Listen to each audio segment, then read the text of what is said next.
Hi there once again, it is another day and another video presentation. Welcome to my YouTube channel. The name of the channel is Adventures and Travels. Through it you've got a chance to catch up with rich information about tourist attractions and adventurous places luckily found in Tanzania and other countries that border it. So far, today our presentation is about the adventures of majestic Mount Kilimanjaro National Park. Be informed that if you intend to visit the Mount Kilimanjaro National Park in the near future, I can guarantee that this location will live forever in your memory.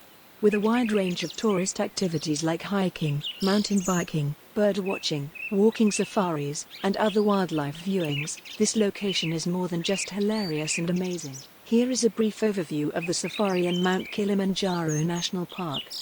Mount Kilimanjaro, the highest summit point in Africa, is protected by this park. The beautiful Mount Kilimanjaro is one of the 7 summits and has been designated as a World Heritage Site. It is not only the tallest peak in Africa but also the largest freestanding mountain in the world. The national park is located close to Moshi Town in the Kilimanjaro region.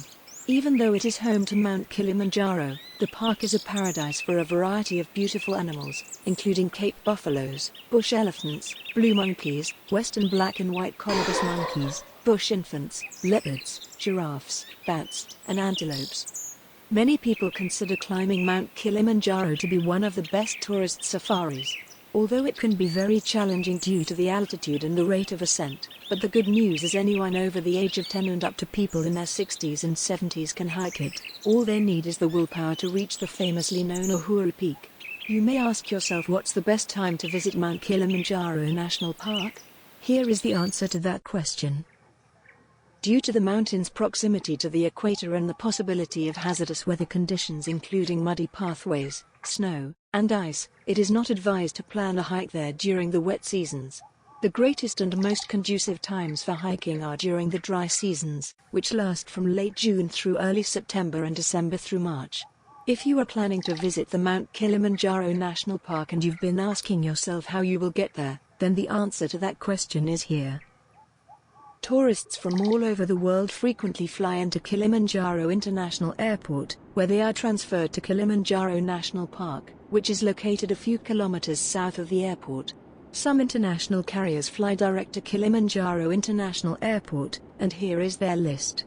First is the Condor Air, flying direct from Frankfurt to Kilimanjaro International Airport. Second is the Ethiopian Airlines, flying direct from Addis Ababa to Kilimanjaro International Airport. Third is the Kenya Airways, flying direct from Nairobi to Kilimanjaro International Airport. Fourth is the KLM, which has direct flight schedules from Amsterdam to Kilimanjaro International Airport. Fifth is the Precision Air, which flies direct from Nairobi to Kilimanjaro International Airport. Sixth is the Qatar Airlines, which flies direct from Doha to Kilimanjaro International Airport. Seventh is the Rwanda Air, which flies from Kigali to Kilimanjaro International Airport. And the last one is the Turkish Airlines, which flies direct from Istanbul to Kilimanjaro International Airport. If there are no direct flights from your country to Kilimanjaro International Airport, you should fly to Dar es Salaam, Tanzania, JKN International Airport, or Zanzibar's International Airport, and then take domestic flights, which are available 24 hours a day.